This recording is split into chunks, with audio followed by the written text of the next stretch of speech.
So this is going to be a very different video from the ones I usually make. It's probably going to be a bit more rambly. At the very least, it's a lot more freeform. I don't usually make reviews, but I want to start making more reviews since it's a more casual way to engage with a lot of the franchises that I've already talked about. So like if you liked the video that I just put out about the Digital Circus and you wanted to see more of that, hopefully this is a worthwhile substitute. Actually, it's because of that I guess this episode probably took a lot longer to come out. I guess that's one reason, at least. I mean, for another, I think the title of the video is evident enough that, like, I was expecting something going into this video, again, going into the episode, I mean, and what I got was very different. I mean, hey, it gave me time to get this footage. It snowed this morning, which I wasn't expecting. That was nice. I was out there shoveling, so I figured, sure, why not use some of this? It's not like I had anything Christmas themed prepared for this year. But sorry, let me get back to the episode itself. It's a weird one.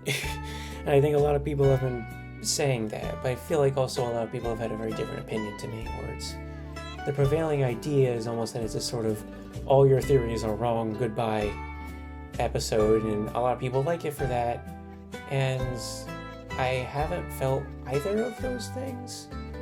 Like, it's, how do I put that? I mean, it's like, for one, I don't actually think this episode has debunked a lot of the theories we've had beforehand, but I mean, for another, I don't see how that actually moves the plot forward all that much.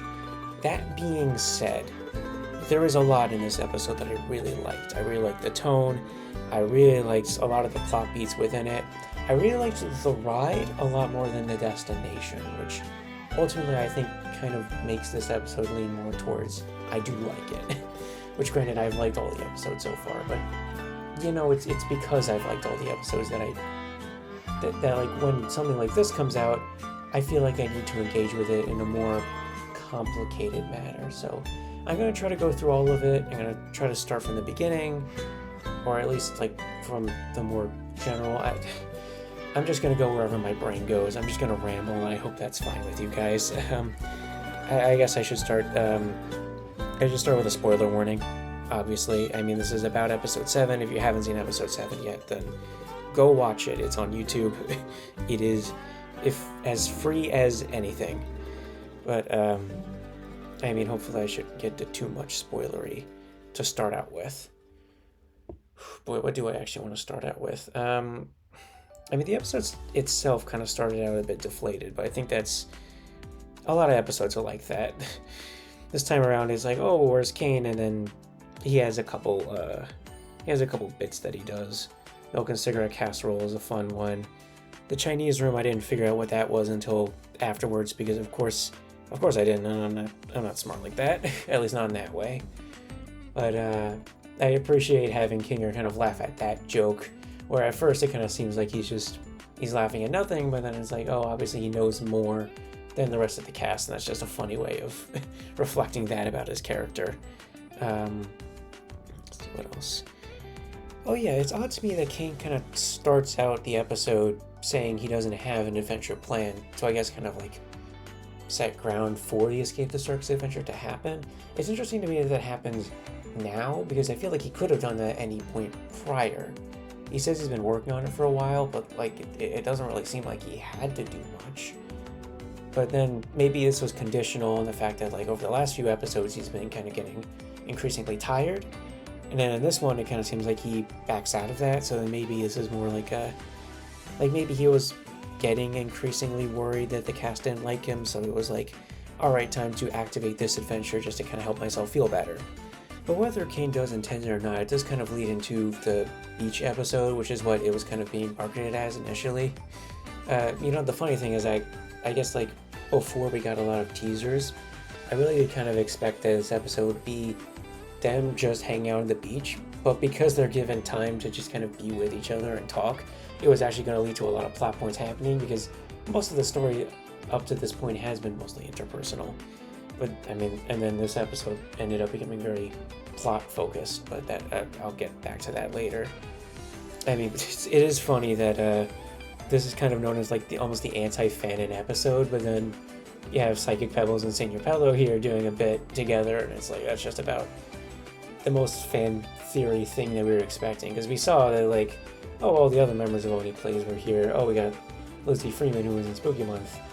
It makes a lot of sense if like, well, what if these two showed up as cameos in the series? And then wouldn't you know what they do? And it's also that bit, I guess I learned about Gaither's Pond for the first time, which I do love it when millennials teach me about the trash and treasures of the early 2000s. Someday I'll be telling my grandkids about fucking Tapsu or some shit. Oh, and then we get into what honestly might be one of my favorite things in the whole series. At the very least, my favorite from the episode. The abstraction sequence is really... I really want to know how that was made. Like, from top to bottom, I think it's like the way it was animated, the way, like, the music that was composed for it, just the way it was kind of planned. That's, like, a really hard thing to carry out. But I love that we get, like, that kind of visualization of the process. Even if it doesn't really give us a lot of answers as to what it is, I appreciate that it dives back a little more into that sort of... into the horror of the situation, which I feel like we haven't dived into much since episode 2, really. But I guess we're probably going to see a lot more of it now that we're getting closer to the end, or at least I hope so, because I really do like what I've seen here. And yeah, I think it makes sense from where Jax has been up until this point. It's interesting then that we're kind of drawing it out in this way. It almost makes me think that that'll kind of be, I guess, like the major stakes, at least for Jax, throughout the rest of the series. Like, we're kind of setting up here, this is what can happen to him. Well, since it hasn't, we're kind of going to dangle it in our faces for a little while. And as for the visuals itself, I mean, I do kind of wonder how much of that is individual to what Jax was going through, but it's really interesting to me that, like, at the end of it, you almost see this, like, golden orb, almost what looks sort of like a computer matrix, and I'm like, it almost kind of seems like we're going back to that kind of computer imagery that we really haven't dived into too much for a long time. And then we get those, then we get the abstract eyes. That's, it's a fun ride, is all I can say, I guess. But then we get to Abel, and this is where I think the episode starts to take a bit of a decline, quality-wise. I like Abel himself. I think the design of the mannequin with the blank face is fun. I think the voice is nice. I think, and I really like the tone of this whole portion. I really do like that it's an adventure that, like, takes itself seriously. And I like the idea of seeing how the characters can act when they're working towards something they actually want, rather than, well, we're just getting through the adventure. And I think Abel does provide that. But, like, with so much of the story relying around whether or not to trust Abel, you're really looking at a lot of the finer details of how he acts and what he says. And when you're looking at those details, they don't really all add up in a sensible way. Like, a big part of his whole charade is that he worked for CNA and that he knows a lot more about the company than the rest of the characters do, but why does he tell them that? The characters don't really know anything about CNA or why they're trapped here, and knowing that information doesn't change how much they want to get out. It just, I guess it's just there to make them trust him more. But then when he says he made the circus, that should make them trust him less. It's like, it lures the audience into a false sense of security, because I think we want to see these answers for a long time, but the characters don't really care, do they? They just want to get out. And all he really has to do is say, oh, I'm one of you guys, I know a way to get out of here, just take this opportunity, and if it doesn't work out, then, I mean, what is there to really lose at the end of the day? I feel like that would have been at least a sensible enough lie. The way he goes about it almost... I guess that's why it was hard to read when I was watching it for the first time, because is all of this for the characters? Because if it's not, then it seems like some of this should be more truthful than it is. Because Abel doesn't have any reason to lie to the audience. We aren't a part of the story. And I guess to talk about the way the characters interact with it a little bit, I almost feel like the characters themselves don't have a lot to do. They're just following Abel a lot of the time. Except Jax, ironically enough, which again, I'll get back to in a little bit. But, like, you'd think this is a story, or like this episode has a plot all about the idea of being able to get out of the circus, you'd think that would reveal a lot about the characters. Like, I mean, like, Ragatha's been here for a very long time, or at least it seems like she has. But I do wonder if she was, like, thinking about if they ever got out, how she would readjust to society after being away from it for so long. And I feel like that could have been a potential source of conflict with, like, a newer member like Pomni. But the show doesn't dive into that. Instead, it's more so just, it's a lot of the same argument over and over again of, like, should we trust him? And, oh, how does Kinger interact with all of this? And that's kind of Ragatha and Pomni's arc for the whole episode. And then Gagel and Zubul, they do even less. I mean, there's a scene where they're talking about whether or not they should, like, inform Kinger about the escape from the circus. And for some reason, they don't have that conversation until they're already, like, an hour into waiting for Jax to get back. And, I mean, that being said, there are certainly a lot of hints early on to Abel being, I guess, like a puppet of Caine. The fact that he is so sympathetic for Caine when the others obviously aren't. And, like, the whole plot about, like, about CNA, about, like, the conspiracy part of it and, like, about the stasis pods, it's very cliche, and I feel like you're obviously meant to roll your eyes at that. And a lot of the things Abel says are cliche too, like when he says he made a promise or when it's going to be clear soon enough. But then, like, intermixed with all that, he still gives off a lot of information that's like, well, why would he talk about that stuff? Especially since he's making it up. Like, what do the characters care that, like, he assumes CNA was expanding development? What does that really have to do with their situation? Actually, I guess that's a bad example, but, like, I'm struggling to think of some other ones beyond what I've already mentioned. You know what, let me look back through the episode a little bit. Let's see here. Oh yeah, so when he's asking for the keys to the Chinese room, I think it's funny that he asked for them knowing that you don't need the keys. He probably just wanted the keys out so that Caine could take them and so that Jax didn't have access to all those keys anymore. Because it's probably a bad thing that he did. I think that is one funny thing that I think is really interesting to look at in retrospect. I don't think a lot of people have pointed out either. But, I mean, I'm trying to go through a lot of this middle portion. Trying to see if there's anything else interesting that we can look at before I talk about, like, the obvious big twist at the end. Ooh, actually, like, right when Abel's talking about the promise he made, Ragatha asked about, like, what's going to happen to the Abstracteds after presumably all the pods are taken out. And, like, I think that's a really interesting thing for her to think about. And I think it's moments like that I really like with this show, where the characters kind of think through a situation to a greater extent than what's just being handed to them. And I do appreciate that even with the characters acting out of that pattern sometimes, there's still moments where they do. And I think the best place where you can see that is, like, when Ragatha is learning about the way that Kinger interacts with the dark. I think that's a really satisfying moment when, like, someone outside of Pomni finally kind of realizes this about Kinger. And I guess kind of the other characters do to a little bit of an extent, even through what Abel's saying. Like, because when episode 3 ended, that was something I felt really dissatisfied about with that episode. That even if Pomni recognized it, the status quo was still largely the same for the rest of the cast, when really she could have said something about Kinger and didn't. But then again, I guess, like, in the context of this episode, it kind of seems like she just didn't have enough information to really go off of. So she didn't feel comfortable enough telling the rest of the cast. At least that's at least what I can only assume the show wants us to believe. And I guess on that note, I mean, the idea that Kinger worked at CNA, or at least whatever the actual company is called, or at least had a hand in making the circus, that's still, like, that could still be true, that could not be true. I still personally believe it.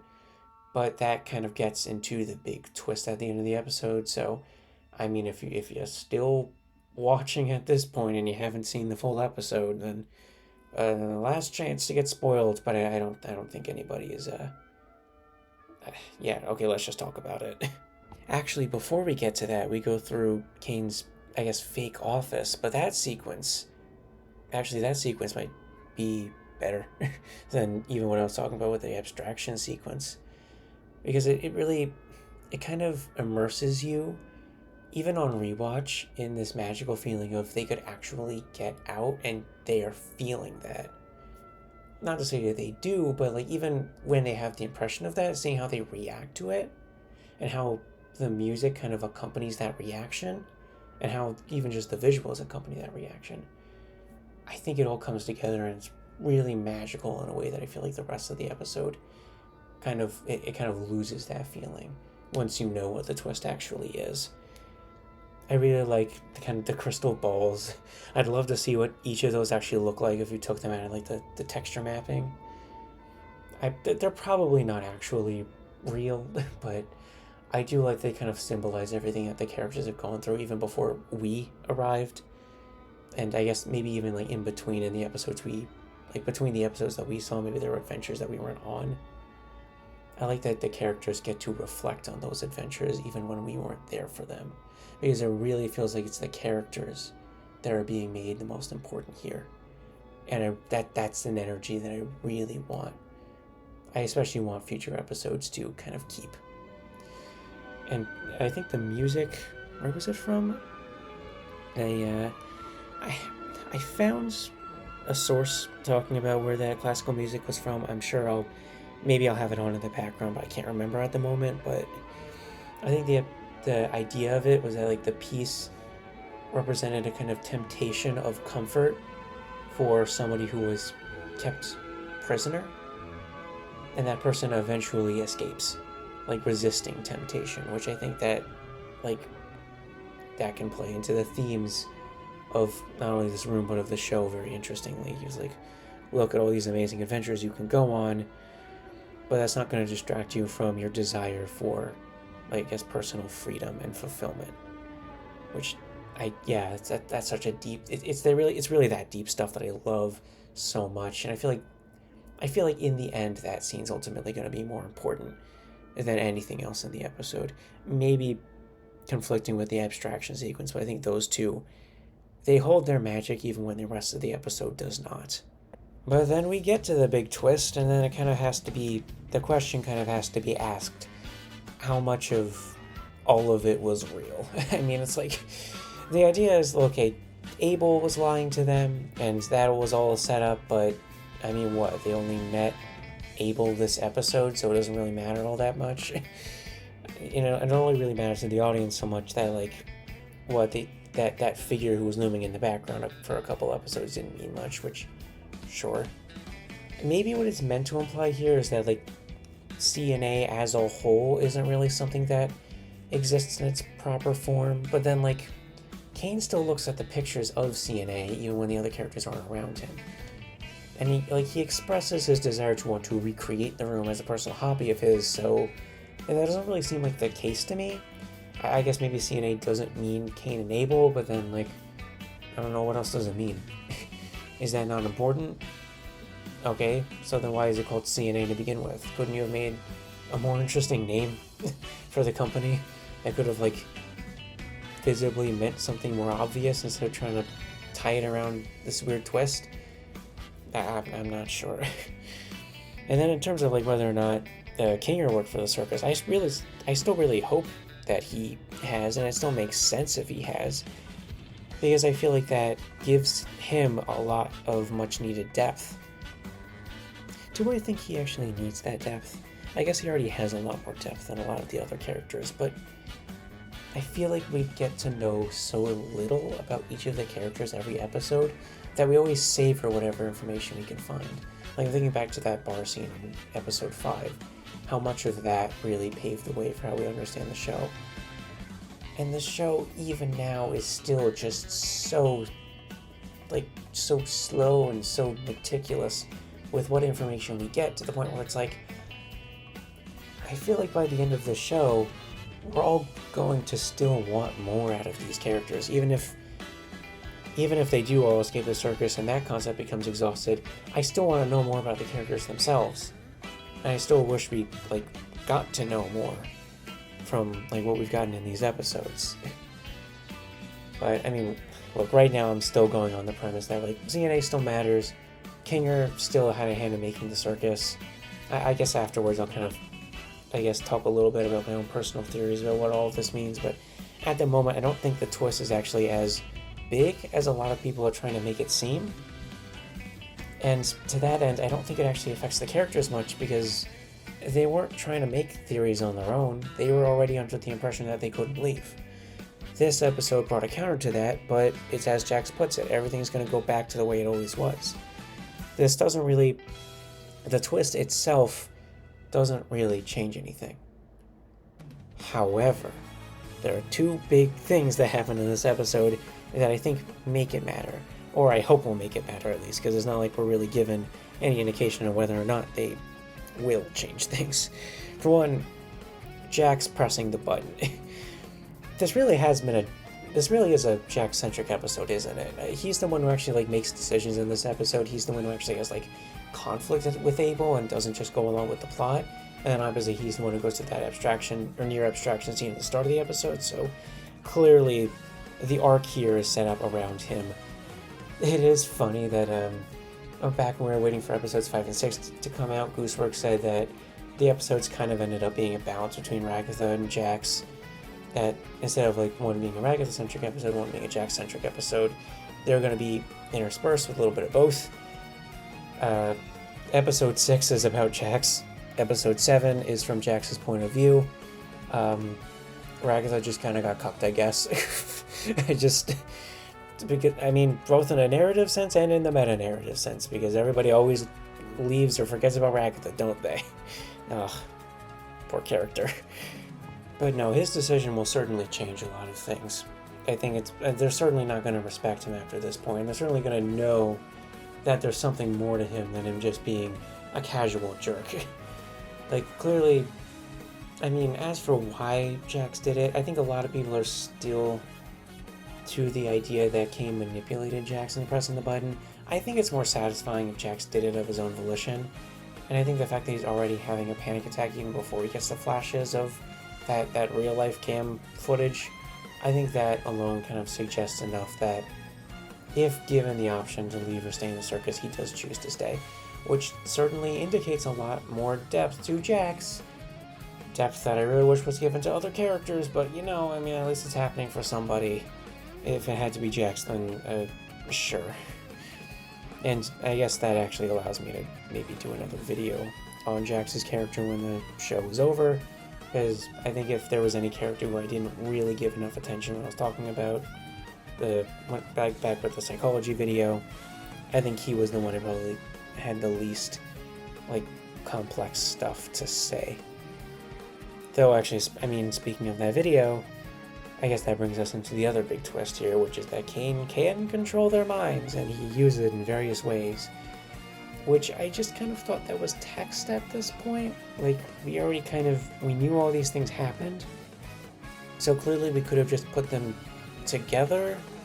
But I guess still the idea was that Caine couldn't have really done anything with their names.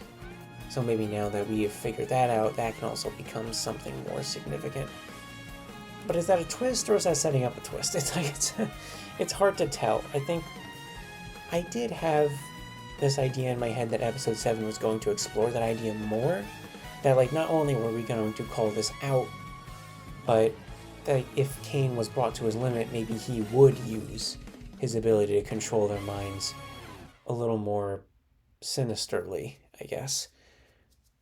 And I still think there's a chance he might, but that wasn't in this episode, so it's gotta happen in episode 8, or maybe even episode 9.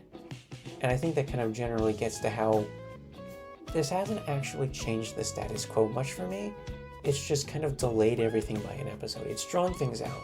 The Abel plot, it doesn't really do much with the characters, and it doesn't really do much to change our conception of the circus as much as I think a lot of fans have been thinking. So ultimately, I feel like we're just drawing out a slower portion of the story to the extent that we now kind of have less time to really get and work with the actual answers than I think we had previously back after episode 6. And it's just, well, I feel a little bit iffy about that, because we do only have 2 episodes left. I guess the way that the community will kind of come out of this is just that we had a lot of things deconfirmed, and that kind of changes the course of the show simply because of it. The thing is, A, it really doesn't deconfirm as much as I think a lot of people are thinking, and B, even if that stuff is deconfirmed, it doesn't really change what the characters are going through. So it doesn't really change the story itself as much as you'd think. Because it's not as if these characters are really thinking about those about all those CNA or able clues. It's not like they were reacting to it beforehand. I mean, if it really was going to be a big twist in that way, then they should have set up those details earlier, which they didn't. But there is still something to be gained out of all of this, though. I think a lot of people have been talking about ironically, a lot of people have been talking about Soma theory, as I guess people are calling it now, but the idea that they really are just their computer programs, and that's something that I always kind of assumed was just generally agreed on. It was something that I had believed for a while until around the time that rock, paper, scissors thing came out, and then I was like, oh, maybe they could just be maybe there is just no logic to it, and they do just get sucked into the machine for the hell of it. Which, I'm not even saying that has been deconfirmed, but the idea that the characters are within the program itself and they can only get out if, their versions up on what we're calling it the Macroverse actually managed to put the headset back on in some way, the fact that that would be the only way to get out, I think that's compelling. And I would like to see how that materializes later on, because I do ultimately think there is still going to be an escape from the circus. It's like Gooseworx told us there would be a relatively happy ending, and I don't feel like we can get a happy conclusive ending from them just staying in the circus, so long as they still can, so long as they can still go insane. That being said, I guess there really isn't any immediate way to know, and we won't. I guess we'll just have to wait until March, and then after that, potentially June. And then after that, assumably it's over. I guess, now that there can't be a secret 10th episode, but I'm not going to bank on that. Some other things before I end. I do like that Pomni she has another moment of anxiety right before she presses the button. I think it's important to kind of go back to that, because we really haven't seen it since episode 2. I like that Zubul and Gangle have that moment where, they recognize that what they've gone through is real, even if the world that they're in isn't. That kind of gets back to, some of that existential energy that we were talking about even back with, Gummigoo. And there are little bits of what I really like about the show still shining through. And that's what makes me really hard on this episode, because I'm like, I want so much more of that. But I feel like so much of this is just weighed down by the Abel plotline. The thing is, though, now that Abel's out of the way, I don't think we're likely to have that issue again. I think after this point, we can only really go further. We can only really go up into what the actual answers are and how to actually deal with those answers. And I can't wait for that. And if you can't wait for that either, then, hey, I'll be right here with you, and we can, maybe we can talk about it more regularly. Maybe this could be more of a frequent thing. If you like this, you're always welcome to like, comment, subscribe, please. I love the engagement. I need the engagement. I need more of a consistent group of people to actually watch my videos, because at the moment it just kind of seems like, it does kind of seem like a lot of my stuff is disconnected, which I get why. But I did also mention in my previous video, if there's any creative or fan projects that you're working on, you need another editor, another voice recorder, another writer, maybe even another artist, I'm here. You can reach out to me. I'd love to start meeting other people through stuff like this. I'd love to make more of an impact and have more of a digital footprint online. So if you have anything available, please, I'd love to hear it. And if you somehow liked what I'm doing here, then, let me know about that too, because I'd love to do these more often, as stressful as they can kind of be to kind of make up on the spot what you actually think about all of this, because it is kind of hard after you've thought of it so long, trying to make sure you've covered everything. But in the meantime, I'm gonna try to get a new microphone soon, so hopefully this poor quality isn't consistent with future episodes. I'm not sure what exactly I'm gonna make for my next episode, but I mean, if you have anything that you want me to make, anything specific that you want me to talk about, then you can always reach out about that too. In the meantime, if you're watching this when it comes out, have a happy holidays. Otherwise, just have a good day. Always be creative.